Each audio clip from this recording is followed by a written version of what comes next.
right, awesome. Let me write you down on here. Gotcha. All right, we are recording. We are live with Science of Getting Rich. All right, so first of all, I want to share with you guys that I read this book for the first time almost 14 years ago. I was a school teacher, and I had just got into my first network marketing company. The name of the company was Arbonne, just for the sake of me saying this other network marketing company. It doesn't matter. I still use their makeup. They have incredible makeup. But I used, earlier in my live, in the sold out page, I was talking about that other skincare line that I used to use. So I used their products for 5 years, their skincare line, and I still use their makeup, their sunscreen, all that kind of stuff. But anyway, when I got into that company, it was all, they had like over 400 products, and it was all about personal growth and development. We didn't have training videos or things like that. You just use the products. They called it Urbanize Your Home, which meant everything that they had in the catalog you bought, and you got rid of everything that was in your home that could be replaced. They coined the term redirect your dollars, and I have used it for 14 years. And that's how you figured out about the products, was you went to different training events and you used the product yourself. But this company knew that to be successful, the game was here. Use the products. We all use products every single day. That's a no-brainer. Share your experience. We all do that every single day. Do we not? Every day share things we use, things we buy, products. Oh my God, I love your eyelashes. Who does them? Me, Rodan and Fields. Do, right? Almost for a year now. Paste that little paintbrush on my eyes every day before I go to bed, and they go crazy long. It was well worth the $135 investment. So we do that every single day, right? We talk about products. So that's a no-brainer with this company. But one thing the company, like I said, they told us was the game is here. If you want to be successful, you're going to start reading. And so one of the first books they told us about was The Science of Getting Rich. And I'm a school teacher, so I was a reading teacher. Not a problem. I can read, right?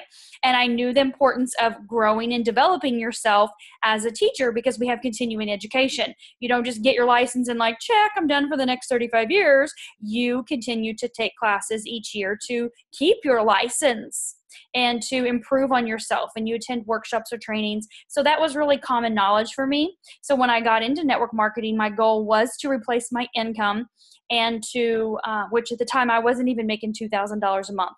This was, what was this? 20 plus years ago. I'm looking at Brent. He's not even looking at me. I don't know, 1996, 1997. So a long time ago, right? That I had my master's degree and I wasn't even making $2,000 a month. So Brent's like, I don't care. Do whatever you can. Just, replace your income. So I got into this company and I replaced my income within a couple months. And I was like, sweet. He's like, yeah, I don't know if that's going to last. And I'm like, well, I don't either, because I don't know what network marketing is, but all I know is I love what I'm doing, and this is incredible. And you guys remember, I was working as a teacher full time, doing this side business, this network marketing business on the side. And we had a 1 and a 3-year-old. Trey was 1 and Taylor was, well, actually wasn't even 1. He was 9 months old. And Taylor was not quite 3 yet. So they were babies, tiny. So I was working full-time teaching, 1 and 3-year-old at home, and working my part-time network marketing business on the side.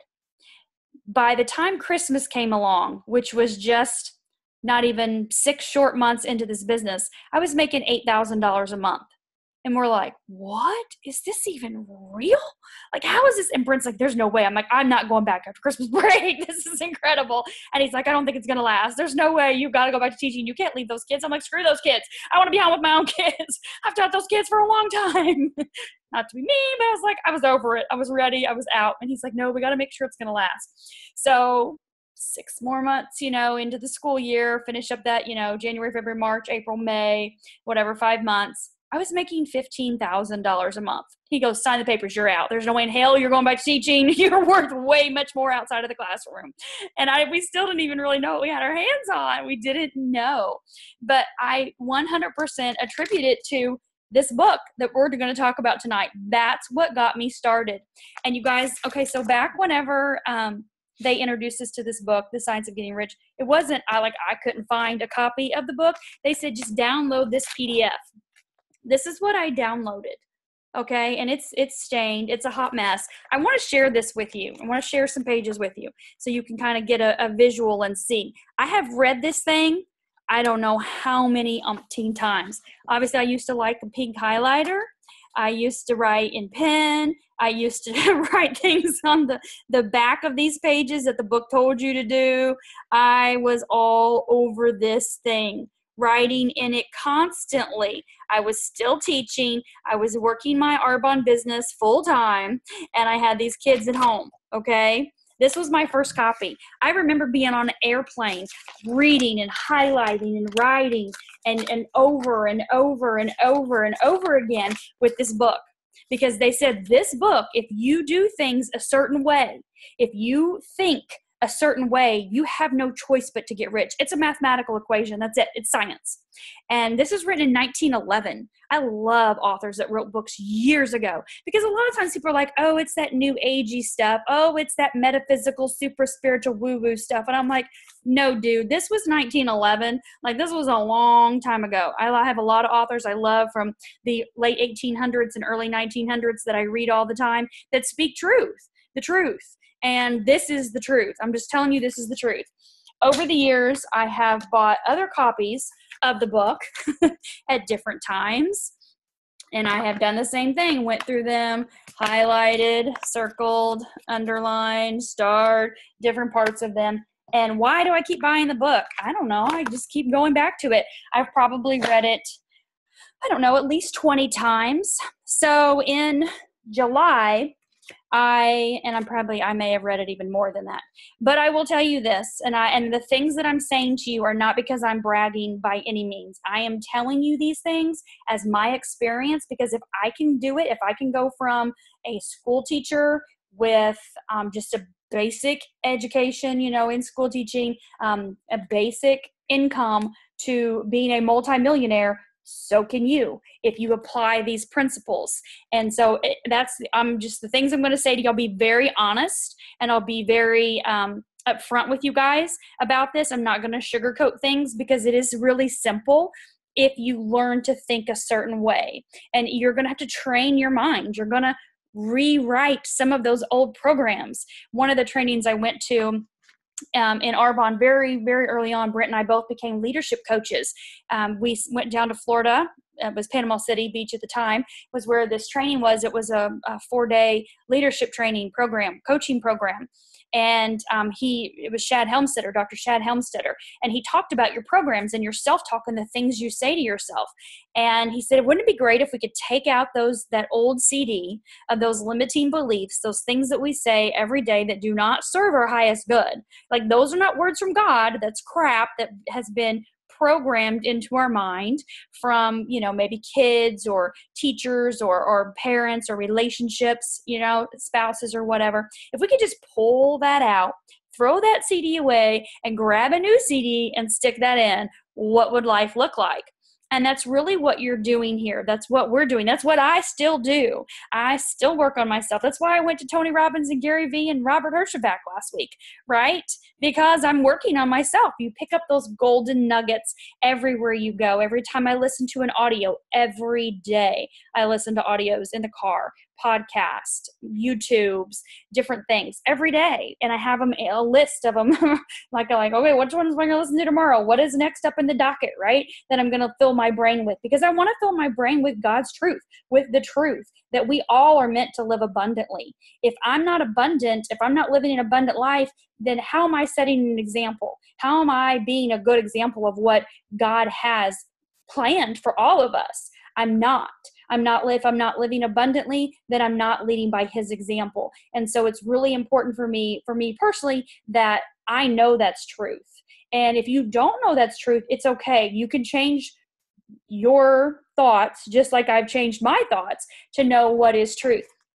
And we all had programs. I remember my parents used to say to me, money doesn't grow on trees. We don't have plenty of money. It doesn't grow on trees. And I swear to you guys, I can see those pear trees like they were yesterday. I would look out back, right along the back of our property line, and there were pear trees, and I would look at those and swear there was money on those trees. I'm like, yes, it does. Money does grow on trees. Look at the trees. You see those that has money in those trees? And they're like, no, we don't have the money for that. But sure enough, the money came in no matter what. A lot of times it was my grandmother who would be like, honey, I can give you whatever you want. You want to go shopping? Let's go shopping. And I was like, yeah, let's go shopping. We do that. And we didn't grow up. I didn't grow up a person with lack or limitation. My mom didn't work most of my life. My dad was a Boilermaker, and back then that was a great income that he made. And so my mom stayed home and she babysat for my kindergarten teacher's daughter and a couple other kids that would drop their kids off in the morning. You know, their parents worked, and she did that until I was 5th grade. And then she went back to work as a secretary because one of the littlest kids went to kindergarten. And so we didn't have, we didn't struggle growing up. And my parents didn't struggle until I turned 16 years old. My dad got laid off as a Boilermaker. And so he started to have to travel. And I'm sharing this with you guys just because you have a story, and a lot of you don't know mine. And so I'm not going to share all of it, obviously, but I just want you to get this understanding here. We all have things from our childhood and from our past that shape who we are. And our parents were just doing the best they could with what they knew and what they had. So, not knocking anybody's parents, teachers, friends, family members, coworkers, whatever. Everybody's doing the best they can with the knowledge they have, but we're here to grow, right? We're here to grow that knowledge, except they don't teach you that in school. They teach you, sit down, shut up, do your work, turn in your homework, take your test, and get out. A lot of times. We know that's changing. We hope it's changing. Oh, I tried so hard to change it when I was teaching. But anyways, you guys, my dad lost his job. And so I actually moved out at 17. I was a super independent child. My mom likes to say from the second I was born. I wasn't born confident and ready to conquer the world. I was actually born, I started growing up really shy and kind of awkward. And so my mom and dad put me in T-ball, of all things, that I cared nothing about. When I was 4 years old, all I cared about was my earrings. I just got my ears pierced. So me and the little girl, Leisha McCullough, would stand out in the field. The balls would go flying by, and we're talking about our earrings. Like I cared nothing about it. But my parents, over and over again, year after year, kept, I don't want to say pushing me, but encouraging me in a really competitive way to get out there on that ball field and play and be good at it. And that really shaped me and molded me into this person. Like I became competitive, and I wanted to win, and I wanted to be the best. And my brother was 2 years younger than I was, so he was right there on the field next to me. And we had a ball field in our backyard. We had 6 acres growing up, and I think most of it was a ball field, and then the rest of it was 2 gardens that my mom had, and then a bunch of woods. But that time as a child made me, from age 4 to age 17, I was super independent, and I wanted out. I wanted my freedom, and I'd been working since I was 12, and I wanted to be on my own. And like I said, money grew on trees. I knew it did. I knew there was a lot of money out there. And like I said, my parents didn't struggle, but once I turned 16, they did. My dad lost his job. They ended up, right after I moved out, having to sell the house that my mom and dad built that I grew up in. And they started to struggle financially. I didn't see that because I was gone, and I was already on my own. I was working full-time, going to college full-time, buying a brand new car, living in an awesome apartment, had great clothes. I was like, check, I got this stuff down pat. I'm just going to work and go to college. And I did. And I worked 5 days a week, and I went to college 2 days a week. And so I was able to make enough income, especially back then, right? In the 90s, you could buy a whole wardrobe for $600. Now I'm like, jeans, shirt, shoes, I'm done. Maybe get a bracelet to match. No, I'm joking. Totally joking. Only if I'm shopping with Pam Souter. Then it's like, oh, a pair of jeans, $300. Are you joking? These things better massage my butt while I'm sitting down because that's insane. But I've been known to do it with her when we've been out in California. I'm like, okay, I'll do it. And I still have those jeans. They are super incredible. But anyways, you guys, so for you, I don't know what your background is. I don't know how you grew up. Maybe take some time, not right now, but take some time to write down some of those key things that stick out to you about money. What did your parents tell you? How did they feel about money? Did they always tell you we don't have it? Did they always say no? Did they always, tell you you're incredible, you can do anything, money's no object, whatever you want? Did you go on vacations? We didn't go on vacations as a kid. we played baseball and softball. And so the only time we traveled was to a ball field and in a hotel, which wasn't always the best hotel, but we stayed in hotels and we traveled and we played ball. And that's all that I knew. And I didn't care until I got out of, I moved out, and then I'm like, wait, what? We can go to Florida. I started going to Florida with one of my friends when I was 13. And then it was like, okay, wow, there's a whole nother world out here. And so I'm telling you guys this again, because I want you to dig into your past a little bit, because this book will trigger things for you that you're like, oh, where did that come from? Where did that belief come? Why do I believe that? Is that even true? Is that truth? Like, I feel this book to be truth, 100% truth. I see it in my life. I've seen it in so many other people's lives to be truth. And I'm not saying truth as in, anything above God's word. God's word is in here, and it's 100% in here throughout this whole book, the truth of how he wants you to live. So, and I attended Dave Ramsey came here to Florida. Was it 3 years ago? And Trey and I went to his Sunday thing where he kicked off the Financial Peace University. So I did his 9-week course. Do you know there are over 2,000 scriptures that reference money in the Bible? Over 2,000. Not once does he say, I want you to be poor and broke and destitute and have a crappy old life, because that's the way you're supposed to live in this world. Like, nowhere does it say that. So if it does, you're reading the wrong Bible. But anyways, that was an incredible 9-week course. If you haven't done Financial Peace University, I highly recommend you do that. A lot of churches do it. You can do it online, but we did it 9 Sunday evenings. So anyways, we're moving into the book because I can go on forever. So I'm going to pertain this to you guys. I'm going to obviously share my experiences with you, but I'm also going to reference some things with It Works and how I can see this relating to our business, with our customers and or with our distributors as well too, and even the journey of growing a business, because you're obviously signed up as a distributor. So you want to grow a business in some way, shape, or form. Everybody's goals are different. When I signed up, it was just to get healthy. Like, I wasn't looking to make the income. Taylor had just come home from the hospital about 1.5 years before that. She was off all medication. She was healthy. I was breathing, finally breathing after living in the hospital for 1 year with that child and spending about 1.5 years detoxing her, getting her off all the medications and trach out and all that crap.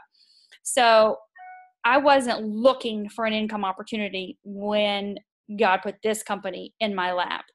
But it absolutely has been the answer to so many prayers that I didn't even know I was going to have. Just incredible that what this company has done, being with this company and applying these principles.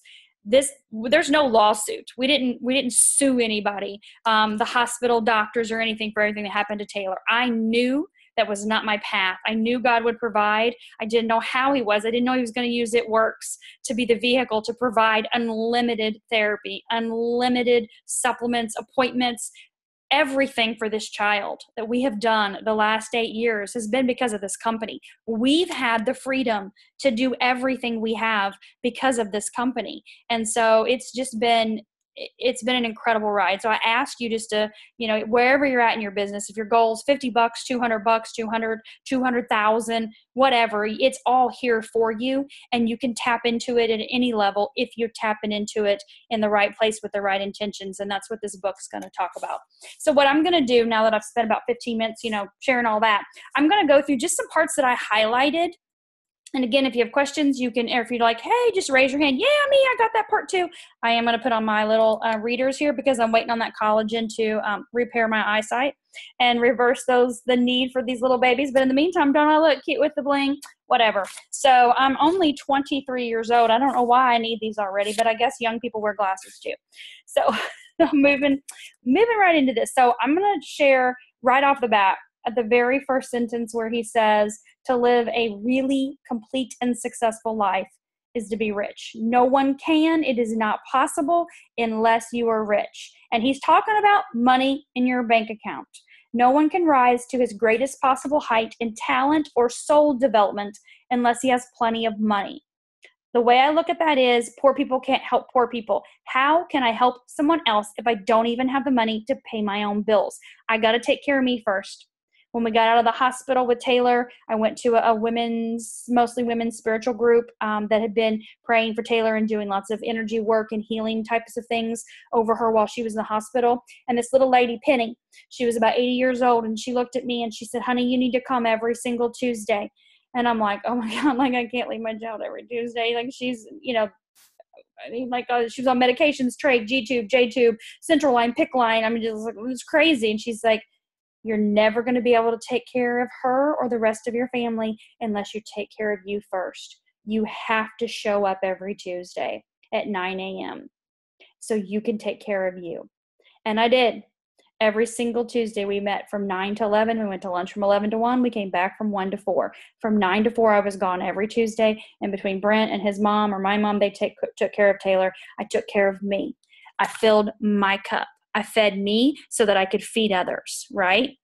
And that's what you're doing. You're going to feed yourself so that you can in turn take care of your family, and then you can in turn take care of other people's families, right? But you're first. It starts with you. You're the example.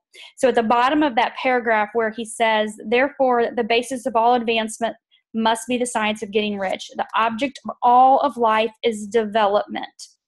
Everything I've ever studied in personal growth and development, you're here to grow and contribute. That's it. If you're not growing, you're dying. If you're not growing your mind, what's happening? It's withering away. Dr. Caroline Leaf, who talks about quantum physics in the church and how scripture and science are combined. Who created science? God. It's combined, right? It's all one. And she talks about your brain like there are trees in here. If you haven't watched her yet, she was here a couple years ago. I've been studying her for years. But she talks about it like trees. And if these trees aren't growing, if they're not filled every day, they're going to wither away and die. If those roots don't have water, they're dying, right? And what if you've got crappy trees? What if you don't get rid of dead trees, dead leaves? Ugh, what's going to happen, right? You're going to have a bunch of dead, decaying, molded stuff going on. So we're growing, always growing. Tony Robbins says training never stops if you want an extraordinary life.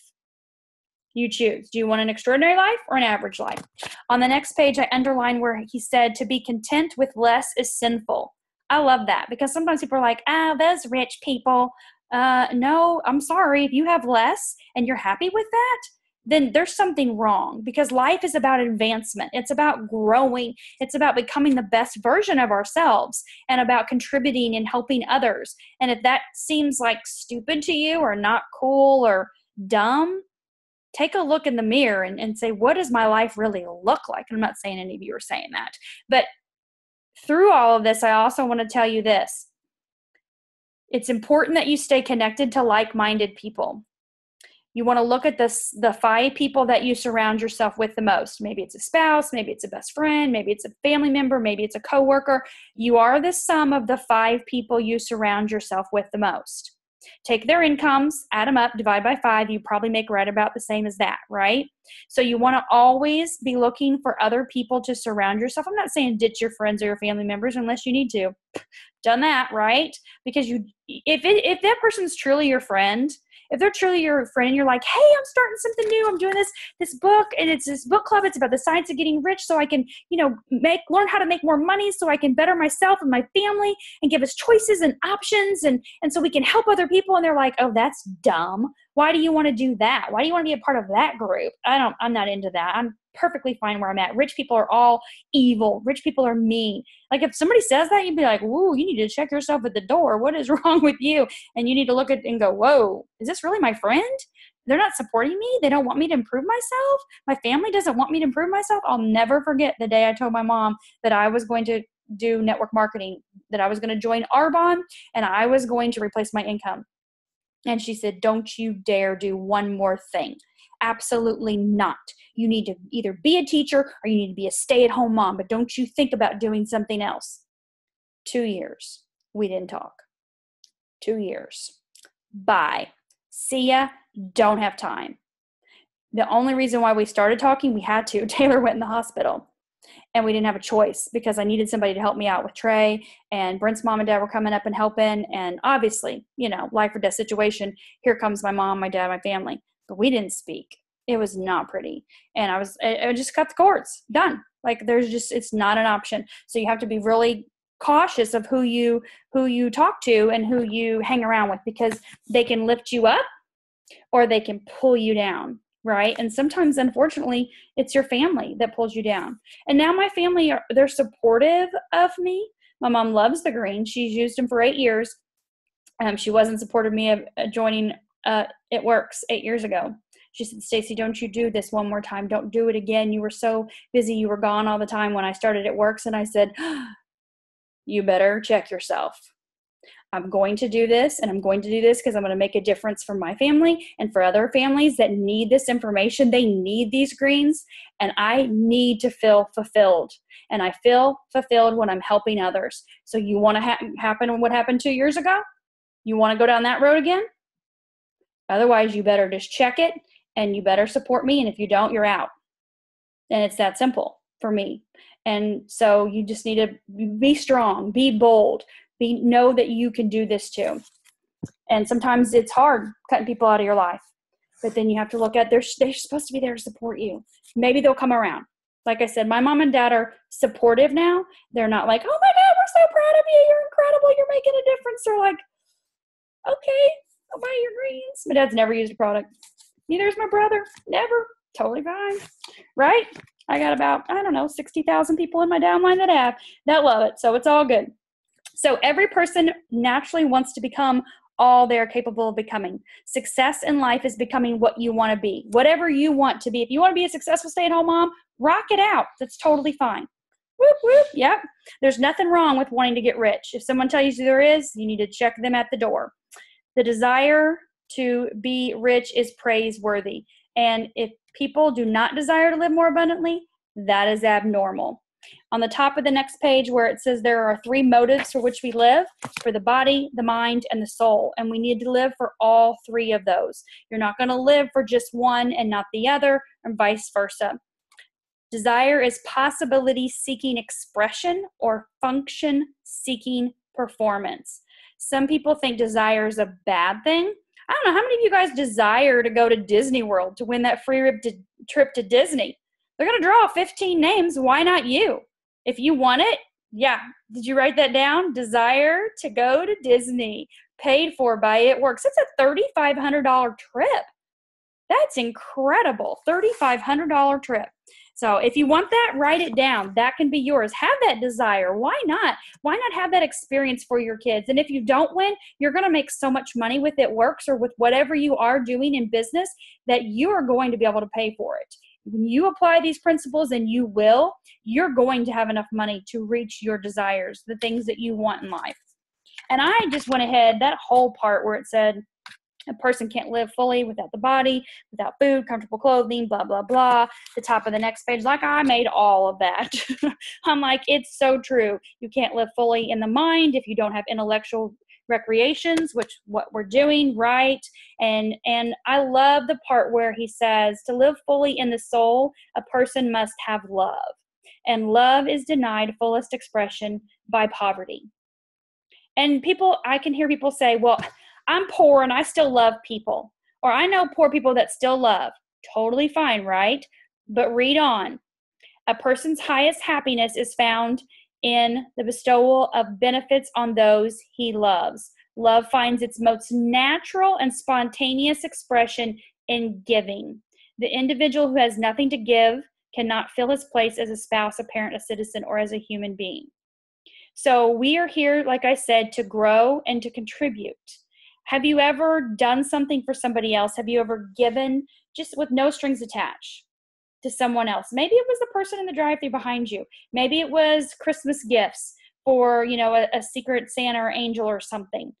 That is the truest expression, is to give, right? To give unconditionally from your heart with love, with no strings attached. How can you do that if you can't even pay your bills? Right? And I'm not saying you don't love your kids or your spouse. I'm not saying that at all. But again, we're here to grow and we're here to contribute. Yeah, it does require a lot of money to make ends meet. You're exactly right. Yeah, so you must have more to be comfortable. You must be rich. I have a frown on the sentence that you love. Aw, it's okay. Your programs will work. You can get your programs right. It takes time, so don't worry. Okay. It is in the use of material things that a person finds full life for his body, develops his mind, and unfolds his soul. So a lot of times people are like, oh, she's materialistic. She has this clothes, or she has those jeans, or oh, she has that jewelry, or oh, he has this kind of car. They're materialistic, right? And sometimes people are. You know, we do know people that are like, oh, they brag and they're boastful and they're like, ooh, look at this, look at that, blah, blah, blah, right? And that's not always a good thing. That's not, you're like, ooh, I don't like them because they're bragging about their, you know, their whatever, I don't even know. What's his name? Valentino purse. But then there's other people like Pam Sauter where you're like, oh, look at that. Like, she don't have to say a word. She doesn't need to. Why would she? She's not bragging. She's not boastful. She doesn't ever want to say, ooh, look at what I have. You just know that she has those things because she's got this right, and she's able to gift herself with things that make her happy, that make her feel good or bring her joy in some way, shape, or form. I'll never forget the picture that I saw. It was of a boot camp, and it was a row of ambassador diamonds, and they all had a Louis Vuitton on their shoulder. And at the time, I'm going to admit, I had no idea what it was. It was about maybe 6-7 years ago.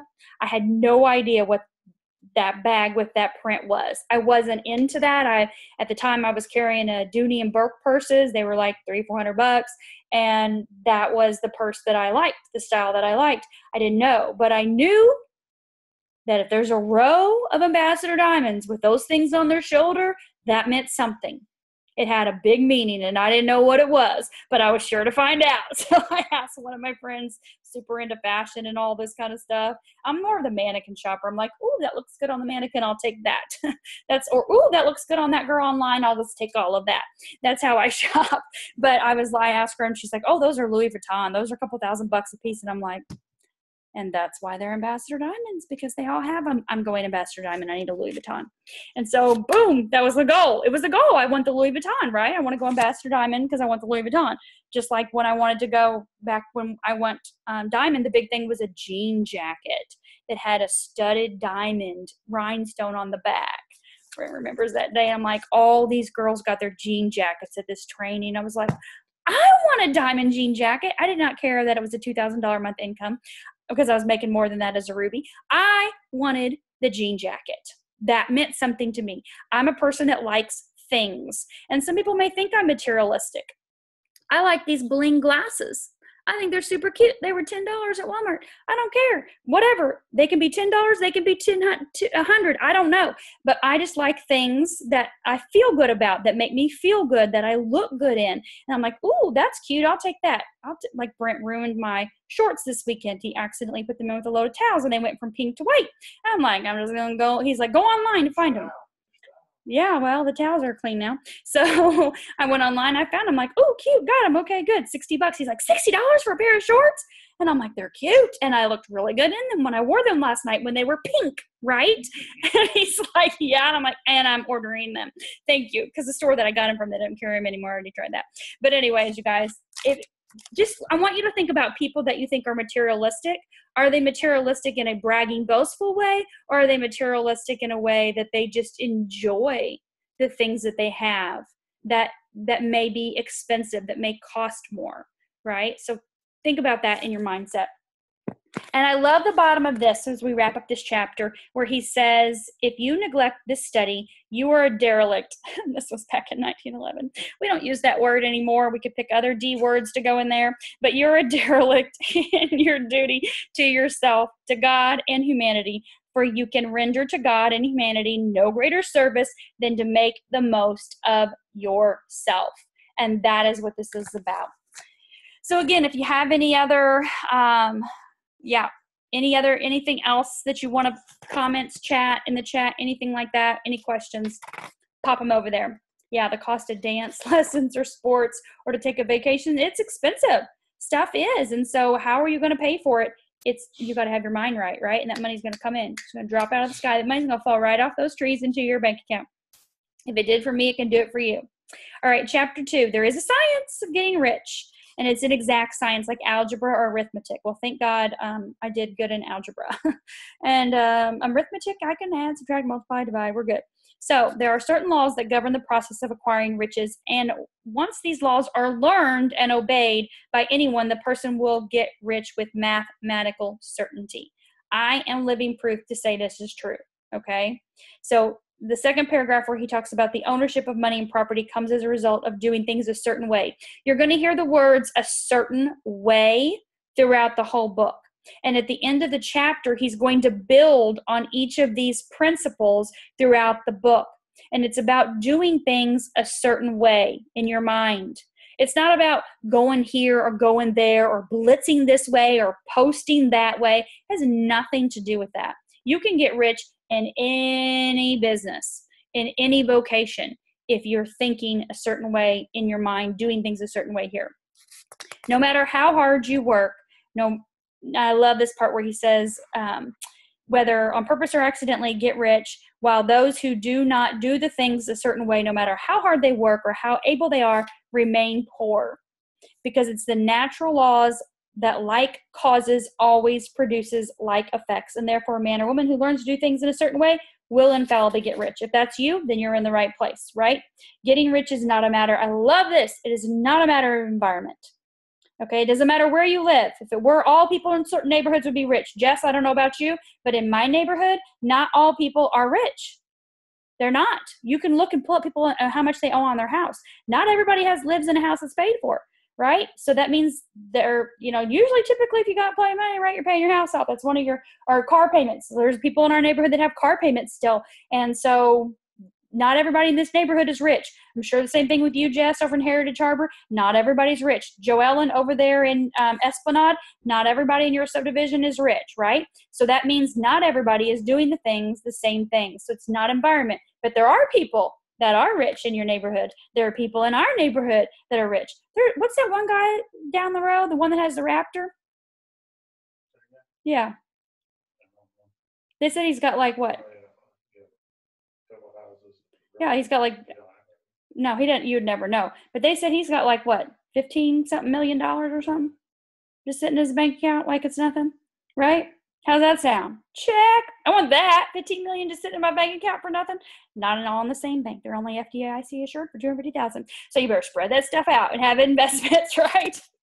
But anyways, okay, so on to the next page where he talks about everyone we see rich and poor are living side by side. And so when two people are in the same businesses, if one gets rich while the other remains poor, then it's not a matter of environment, right? And obviously some environments he talks about that are more favorable than others. But getting rich is a result of doing things a certain way and is not due solely to the possession of talent. I love this part too. It is not, because some people are super talented, like say, for example, in basketball, but yet they're not rich. Think of that, like, what is that show you watched? America's Got Talent. How many people are super talented? They can sing, they can dance, they can do they're magicians, but yet they're not rich. But then there are other people that are. They've already got, Broadway shows or whatever, singing careers, right? And they have not even as good a voice, not even as talented as some of the people that he was watching on America's Got Talent, or what's the other one? American Idol, or what are the other shows? I don't know. Anyway, you see that, right? So it's not about talent. So in It Works, it's not about talent. I was a school teacher. I don't know anything about network marketing, right? It's something you can learn along the way, but I didn't have to be the best network marketer. I didn't have to have a business degree. I didn't have a business degree. I don't even balance my checkbook. Don't laugh. He's laughing over there. I still don't balance my checkbook. One of these days I'll open that app and look at it online. Anyways, in the meantime, I don't need to worry about it, right? I just need to worry about what comes in. Just bring it in. Keep bringing it in. There's more than enough. There's more than enough, right? Money comes easily and frequently all day long. Checks in the mail. Checks in the mail. Hey, what do you tell yourself every day, right? Do you sing those things while you're getting ready in the morning, while you're driving to school line? Okay, maybe I'm the crazy one. I'd take this kind of crazy any day, right? Wouldn't you take this kind of crazy? Heck yeah. All right, I'm taking Pam Souter's crazy. That's my next level crazy. I'm taking that. Bring in the millions a month. So on the bottom where he says, studying the people who have gotten rich, we find that they are average. All right. In school, I was so average. Like, I didn't care anything about school. School was social for me. I was all about the social stuff, right? So I was like a 3.0, barely. Wasn't a 4.0, wasn't a superstar. You could be, which is totally fine, but it wasn't. But nobody's special, right? Anybody can be rich, and you don't have to be anybody special. You don't have to be this super talented in this or this superstar in this. And then at the bottom, where I love this part where he says, getting rich is not the result of saving or thrift. There are many poor people that are poor that save, while free spenders often get rich. I love sharing that with Brent. Free spenders often get rich. And I'm not saying live above your means. I'm not saying going out, charging all on credit cards and being in debt. I'm talking about being able to just say, you know, God brings in my supply that I'm able to give, right? He brings it in that I'm able to give. Bring it in that I'm able to spend, right? If I want to go treat myself to a massage, I can do that, right? Pay cash for it. Okay. On the next page, where he talks about getting rich as a result of doing things a certain way, again, where he says the whole matter is brought within the domain of exact science. Talented people get rich, blockheads get rich, intellectually brilliant people get rich, very stupid people get rich, physically strong people get rich, and weak and sickly people get rich. So it's here, right? It's not just a certain look or a certain age or a certain place you live. Any man or woman who has a sense enough to read and to understand these words can certainly get rich. Getting rich involves the necessity of dealing with people and being where people are to deal with. And with social media, holy cow, that opens us up to the whole world, right? Or look around your area. I mean, my God, Jess, I don't know about your neighborhood. You probably got what? How many? I don't know how many. 10,000 people in your area, at least, in Heritage Harbor? Oh, my God. I mean, you know, in our subdivisions we have, I know the one Alon just moved into has like 1,000 people. I'm like, girl, it's going to take you 5 years to get through all those 1,000 mamas, right? And have play dates with all of them to sign them up and do parties, right? So you're going to deal with people. It doesn't matter where you live. It doesn't matter your state, whatever. If somebody else in your city has gotten rich, then you can too. If somebody else in your state has gotten rich, then you can too. And it's true that you will do best in business that you like. Do you like it works? You don't have to answer that out loud. Do you like it? I do. Obviously, 8 years in, I freaking love it. And I don't love it because of the money that it brings me. I love it because of the choices it's given my life, the opportunities it's given me. Like, I cannot even go there with how many ways this company, Pam Souter, Mark Pentecost, other Melody McFarland, other people in this company have blessed our lives so deeply and profoundly that it's incredible. When I think about it, it's like, take your breath away, insanely, life-changingly impactful. And so I love this. I absolutely love it. And I love it more and more every day. And I love the fact that not only has it changed my life dramatically, I sometimes get glimpses into the ripple effect of my decision and how that's affected other people's lives. And that's cool. That's so powerful to see that ripple effect when you see and hear people that get it, that make different changes, that make different choices, different things click, and they have different opportunities to do things that they never would have before. And that's priceless. It's priceless. And so, you know, if you love this business, if you're not for sure if you love it yet, let it take you over and rock your world, because you will for sure. At the bottom, it says no one is prevented from getting rich by lack of capital. A lot of people think, oh, you can't make money unless you have money. Only rich people get rich that already have money. And that's not the case. When I moved out on my own, I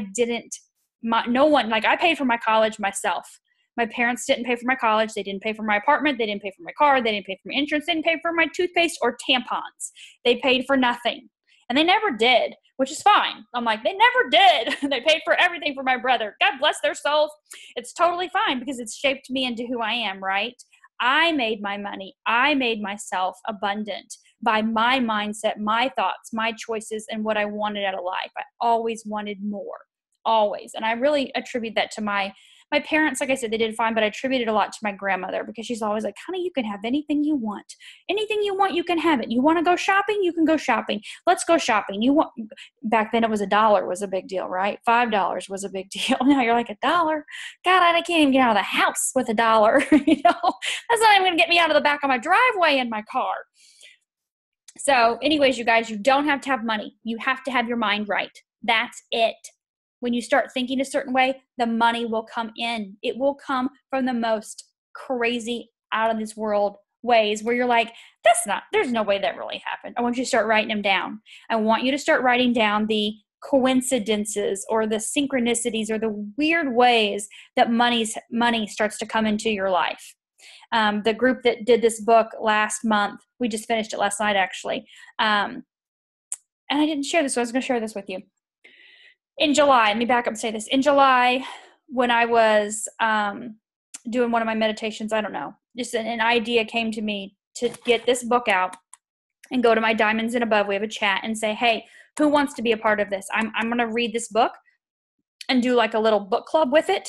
And if you want to be a part of it, send me a message, get the book. It's $5, whatever, $3 or $5 on Amazon, and message me, and we're gonna do a Zoom. And so we formed this little chat.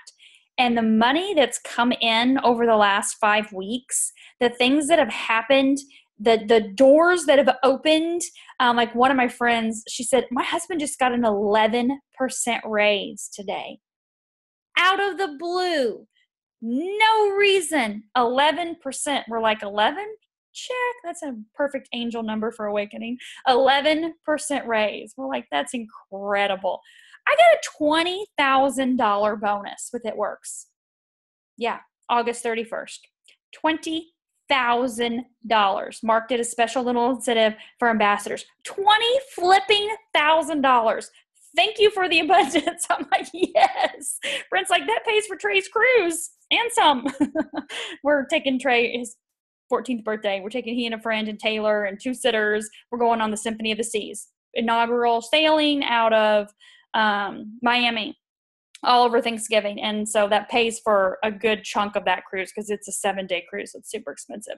9-story zip line, robots make your drinks, surfing, like literally water tubes outside of the boat. I don't know. It's going to be crazy. We're looking forward to it. But thank you, It Works, right? I mean, we'd already paid for it anyways. But thank you, It Works, because then we can take that money and put it back in savings account. So at the end of this chapter, I underlined where he said, you must begin to live in harmony with the laws governing the universe. These are laws. These are laws that God created. Who created it? You underline it, Jess? Yes. Who created the universe? God, people. God. So you live in harmony with the laws that God created in the universe. There are laws, just like gravity. Things they go up, they come down, right? And so like causes like effects. So chapter 3. In this one, on the first page, I underlined where he says there is abundance of opportunity for the person who will go with the tide instead of trying to swim against it. I love Abraham. I don't know if you ever listened to Abraham, Esther, and Jerry Hicks. I'm actually attending one of their 2-day workshops in Asheville, North Carolina, whatever, Asheville later this month. She always says, let go of the oars. Let go of the oars, stop fighting, and go downriver. Don't try to swim upstream. Don't try to paddle upstream against the current. Let go and let it go. And that's exactly what he says. There's abundance of opportunity for the person who's going to go with the tide. Going with the tide means you're following the laws, right? You're reading, you're listening, you're pouring into yourself, and you're going with the people that are going in the right direction, right? The direction you want to go. The law of wealth is the same for them as it is for others. So where he was talking about the working class may become the master class whenever they will do things a certain way. Remember, this is 1911. So we don't talk about working class versus master class anymore. But the law is the same for everybody, okay? There's more than enough for all. That's the cool thing, you guys. Every single person on this planet, this is what's kind of not cool and cool. There's enough money right now in our economy in the United States that everybody, even in the world, not just the United States, the whole world, there's enough for every single person to be a millionaire, multi-millionaire right now. The thing is, if you give everybody, if you took the money and you evenly dispersed it, within a matter of time, in a pretty short amount of time, the money will go back into the hands of the wealthy, because the wealthy are thinking a certain way. The poor are not. There is what's the difference? It's not your talent. It's not where you live. It's not your schooling or lack of schooling. It's the way you're thinking. It's your thought processes. It's your programs. It's your mindset. It's the things that you believe that may not, probably not, are not true, or otherwise you would not be in that situation, right? So it's no different than someone who wins a lottery. What's the statistics? They're staggering with the people that win the lottery, that they're broker than they were in a matter of a few years than before they'd actually won the lottery. Why? They didn't have the mindset, the mentality to begin with. When they got all that money, what happened? It's gone, right? It's no different than the people you guys, and I'm not saying this in a mean way at all, but I taught inner city in Evansville. And so it was the southeast side. It was rough. It was rough. It wasn't like, it wasn't like East St. Louis rough, but there were dead people on the sidewalk. There was caution tape. There was a lot of times, you'd drive around the body that had been stabbed on the front porch and go a different direction. Cops it was the projects, there were hookers on the streets, needles, kids. I mean, it was bad. It was bad. Projects everywhere. And then here I am, I live 30 minutes away from that. And it's like sunshine and cupcakes, everything's wonderful there. But, I don't even remember what I was going to say now. Now I lost it. I was describing that situation where I was teaching school, kids. What did I do with Lisa? Jump up and down. Try to remember. What were you going to say? I was going to say something about the kids in the school and the environment. I was talking about the lottery. What did I say with the lottery? I lost it. Do you guys remember what I was saying? Jessica, what was I saying? You're like, I can't unmute. What was I saying? Being more poor. I unmuted you. I'm like, what did I say? Being more poor than before. They were worse than before, being more poor than they were before. I don't know. If I think of it, I'll come back to it. There was a reason. I don't know. There must have been a reason I stopped too, right? Okay, so let's see. There's more than enough for everybody. Oh, I was talking about the lottery people. Money goes back to the wealthy. I know. I had a brain fart. Somebody's not supposed to hear this for some reason. I don't know why I told you about those kids, inner city. But anyway, if I come back to it, it's a point. It was important. It was, and then I lost it. So I underlined where they said everything you see on earth is made from one original substance out of which all things proceed. Okay, so new forms are constantly being made. Older ones are dissolving. The spaces, this is really important here, okay? The spaces in, through, and between the forms of the visible universe are permeated and filled with the original substance, with formless substance, with the raw material of all things. To me, this is the God essence. God created everything. So this is the essence of God, right? The spaces in between everything, okay? The forms of the visible universe filled with the original substances, formless substance of raw material. So it's tapping into that. Tens of thousands of times as much has been made and might still be made. Even then, we should not have exhausted the supply of the universal raw material. There's infinite possibilities that exist. That's what I wrote at the bottom of my book. Infinite possibilities exist, and they exist for all of us. No one, therefore, is poor because nature is poor or because there's not enough to go around. Nature is an inexhaustible storehouse of riches. Okay, so if you can think it, and then we're going to get talking about this in the coming chapters, original substance is alive with creative energy, and it's always producing more forms. So if you can tap into that, and you can, because if I can, you can, then you can create. And I love at the bottom where he talks about when all the gold and silver has been dug from the earth, if humanity is still in such a stage of social development that he needs gold and silver, which obviously we do, then more will be produced from formless substance.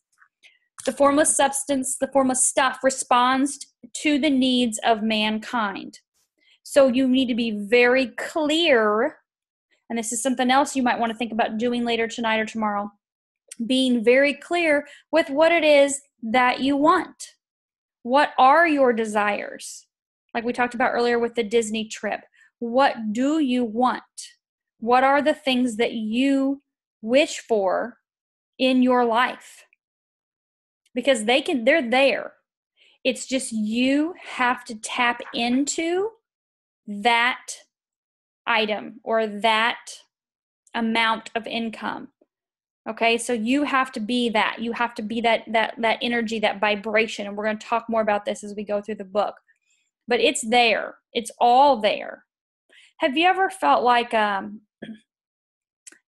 you ever felt like in the flow, or like things seem to be moving really smoothly, right? Like, ooh, yeah, day's going great, week's going great, things are happening. Maybe I'm losing a few pounds. Maybe I'm, happy and singing songs, and the kids are going great. And, maybe I've signed up a new customer, or, maybe I got a little, high five at my job, my current job. My boss is happy with me, or, my mom and I are getting along. Have you ever felt like that?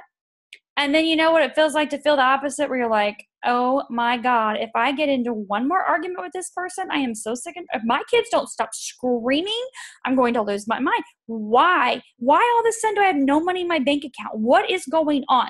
You ever had those times where you're like, nothing seems right? You're out of the flow. You're not tapped in and tuned in to this formless substance, this invisible, infinite substance that's there. You're not tapped into your true God self, your true higher self. You're out of the flow. You're paddling upstream, right? And that's when you need to go, what do I need to do? How can I reset myself? Do I need to listen to an audio? Do I need to read something from a book? Do I need to talk to that one person that knows exactly what to say to lift me up and to bring me back into the flow? Do I need to go have a little mini vacation by myself? I've got one friend, she's like, and I'm leaving to go to Colorado. I need a couple days by myself. Peace out, no kids, no husband, nothing. I just need to reset, recharge. Maybe that's an option. Maybe it's not. I used to go for walks. When I lived in Indiana, I would go for a walk every day. And every day I would just lots of deep breaths. And, I'd take the kids with me, and in the water, there was a lake and lots of trees, and it was super pretty. And that was just my place to recharge. Even with the kids, it was just my place. So where can you recharge every day? Where can you fill your cup? Is it in your drive to and from work? But you've got to be able to tap into this. And that's what we're going to work on over the coming weeks. I underlined, starred 50 million times where it says that paragraph. This is true of man collectively. The race as a whole is always abundantly rich. And if individuals are poor, it is because they do not follow the certain way of doing things that makes an individual rich. The formless stuff is intelligent. It's God. It's intelligent, omnipotent, omnipresent, right? Omnipresent. It's there. It's alive. Okay? It is stuff which thinks. It is alive. I just said alive. And it's always impelled toward more life. You think I've read this 25 times already. It's the natural and inherent impulse of life to seek to live more. It is the nature of intelligence to enlarge itself, and of consciousness to seek to extend its boundaries and find fuller expression. The universe of forms has been made by formless living substance throwing itself into form in order to express itself more fully. In my world, we call this quantum consciousness. In the quantum world, I don't know if you guys have heard of quantum physics. Remember, God created science. This is science, people. Quantum physics, everything exists, infinite possibilities. If you quiet your mind and you get connected to God, get connected to your higher self, to your source, right? Shut this off. I put in earbuds. I've got a great little 15-minute meditation. You can do all kinds of little meditations. There's little apps, whatever. It's not a time. Meditation is not a time. Quiet your mind is not a time when you're praying or asking for things, or it's a time where you just shut it off and say, you know what? I'm going to breathe. I'm going to do some deep breaths. Most meditations have you take lots of deep breaths so that you can relax. And just 5 minutes, 10 minutes, 15 minutes, an hour, whatever you need. I do guided meditations. And a lot of times I'm driving down the road and I'll just do little meditations while I'm driving. They're not closed-eye meditations, though. They're deep breathing, just lots of deep breathing ones. But just to connect and to calm and to release anything that doesn't serve my highest good. And that's what I qualify everything with. At night, I'll share this with you and then we'll wrap it up here. But at night, I'll go outside to let the dog out the last time before she goes to bed. And I'll stand out there, I'll put my feet in the grass, and I'll just look up at the sky, at the stars. Have you done that? That right there is incredible. And I'll just thank God. And I thank God for all things great that he brings into my life. And I specifically say a few things.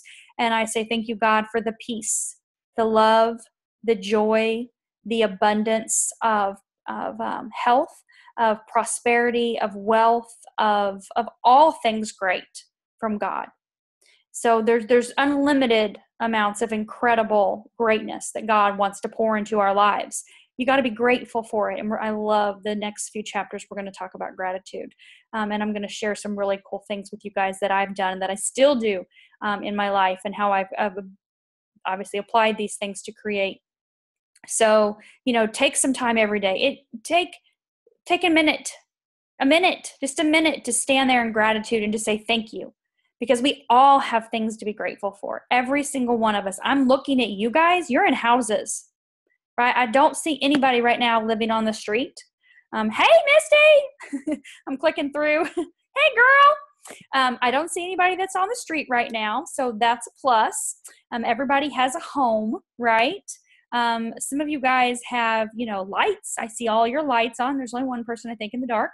The rest of you, and that's probably by choice, have lights. So you have electricity. How grateful is that we all have electricity? I'm guessing y'all have running water, right?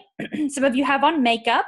Y'all have on clothes. Thank God you're wearing clothes. That's a plus. Okay. So you've got enough money for clothes. That's something to be grateful for. Okay. I see some of your houses. I see pictures hanging on the wall. That's super awesome. You have pictures. There's probably family members in there. So you have family members that you can be grateful for. If not, take the pictures off the wall and get rid of them. Okay. Just chalk that one away. If I'm not grateful for that family member, you don't want pictures of people you don't like hanging up on your walls. And maybe it's, whatever. But I'm looking around and I'm seeing that you guys have things to be grateful for, right? Some of you have curtains hanging up. Some of you have fans that are moving. Like, think about it. Really, in the grand scheme of things, there are people that don't have running water. There are people that don't have electricity. There are people that don't have a ceiling fan and they're smoking hot right now, burning up in their house or in their street that they're laying on a cardboard box for their bed. So we all have things to be grateful for. And it's tapping into that gratefulness for the things that you do have and for the things that you want to have, your desires, that's going to take your life to the next level, that's going to propel you to that next level. So the last part that I ended up with was underlining the part where it said nature is formed for the advancement of life, and its impelling motive is the increase of life. Because of this, everything which can possibly minister to life is bountifully provided. There can be no lack unless God is to contradict himself and nullify his own works. You are not kept poor by lack in the supply of riches. So right there it says it is a fact that he's going to demonstrate later on that this formless substance, this supply, every single person who acts in a certain way, who follows the guidelines in this book, is going to tap into those abundant riches that God has for every single person. And I'll be honest with you, we wrapped it up last night with the Diamonds and Above, and I was talking about my journey in this business. Once I found out about charting, I was a Ruby and went to that first training event where I wanted that diamond jacket.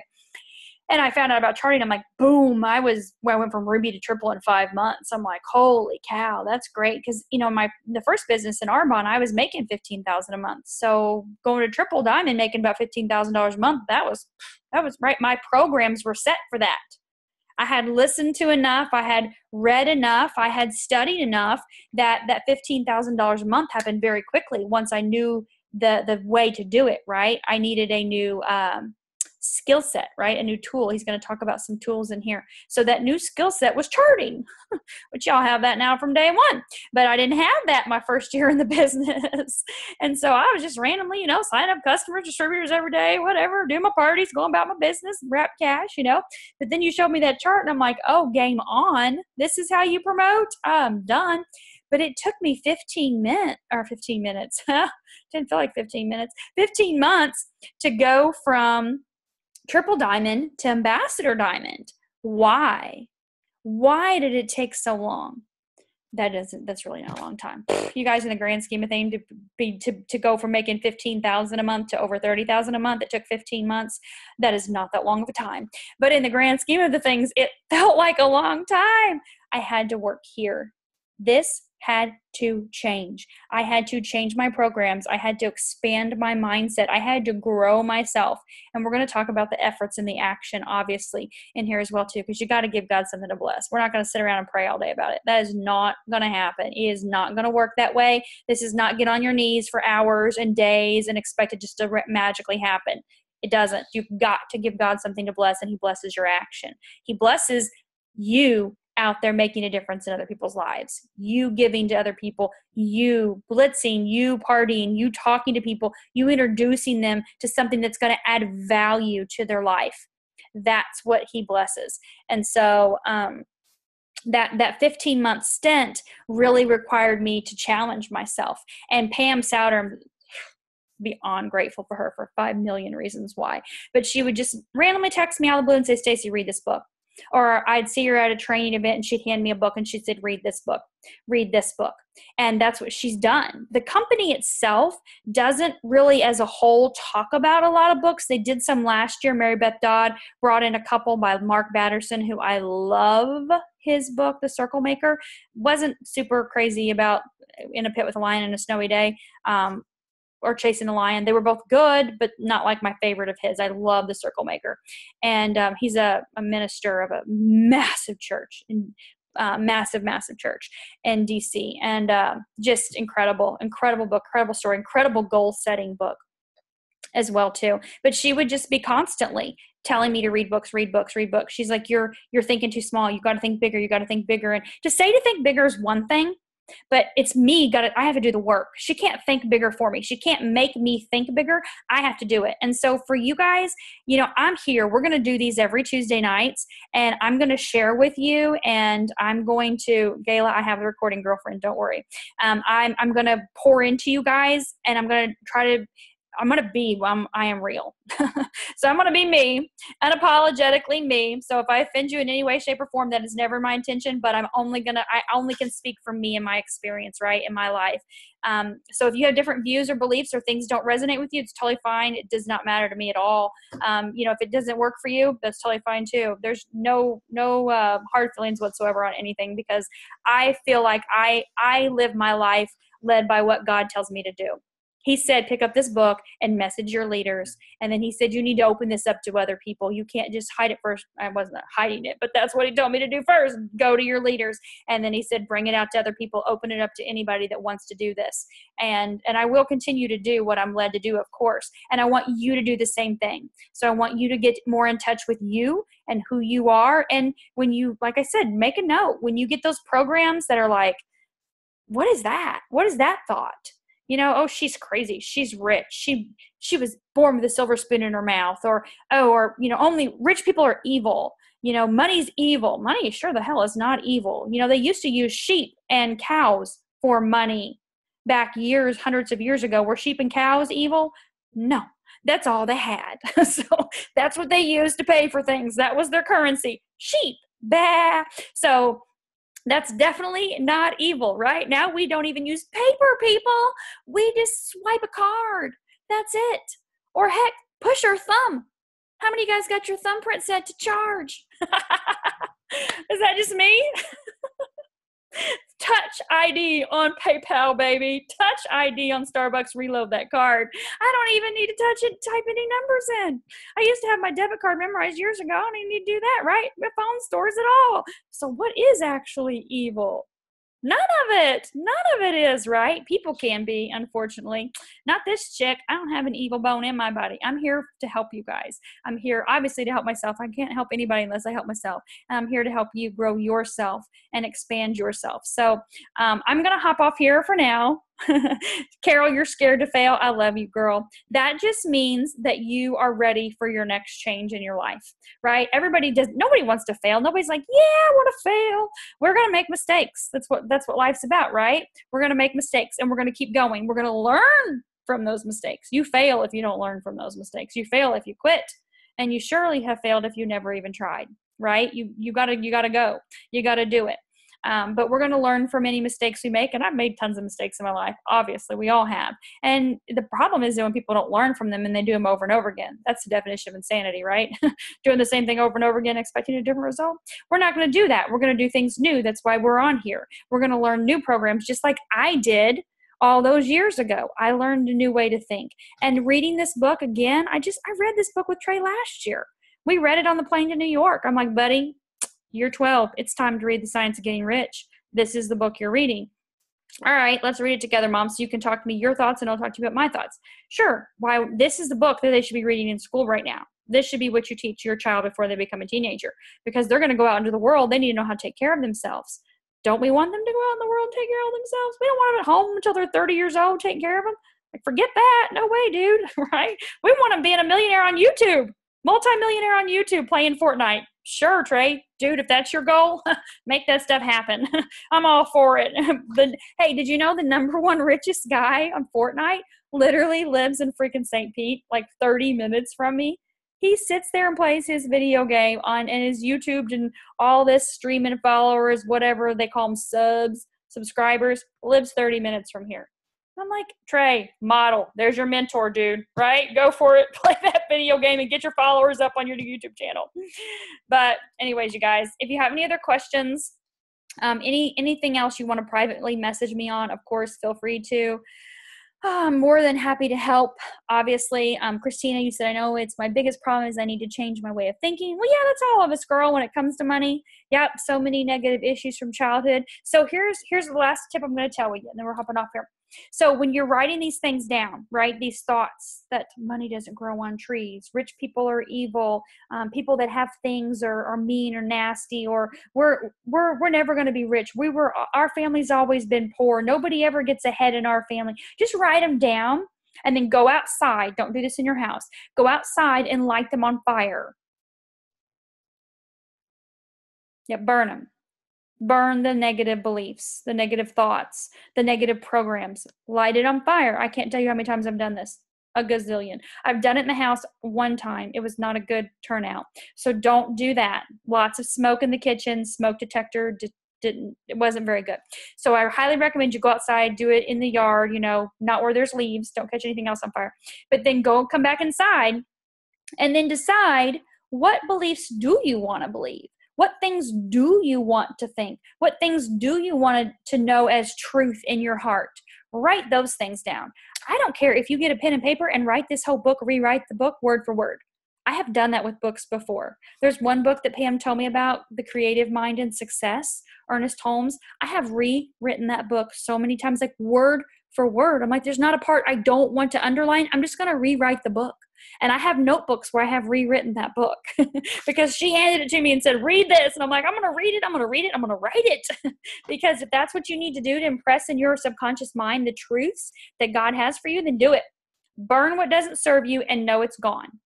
And then write down what does serve you. Put it underneath your pillow and sleep on it. Okay. Which book? It's called The Creative Mind and Success by Ernest Holmes. He's another one I love. All right, you guys. Thank you for being on here tonight. It was so good seeing your faces. I'm going to unmute everything. So if you, I don't want to share screen with y'all. So if you don't want to say anything, that's totally fine. You don't have to. Where is my unmute? Unmute. I'm going to mute you all and then allow you to unmute yourself. So if anybody does have anything they want to say, feel free to unmute yourself and you can say it now before we hop off here. What chapters do we need to read? Oh, good question. For our next All right, one. so we're going to stick with 3. So we're going to read 4, 5, and chapter 6. Okay. Yep, 4, 5, and 6. Awesome. Thank you. Yeah, you're welcome. My favorites are 7, 8, and 9. But we're going to read 4, 5, and 6 next Tuesday. What other questions do you guys have? Or any thoughts, comments, anything? I sent you something on Messenger. Okay, cool. Awesome. No, that was incredible. Thank you, Stacy, so much. I've been writing and writing and writing. Same way. I know. Thank you. Thank you. The same thing, Stacy, was for me.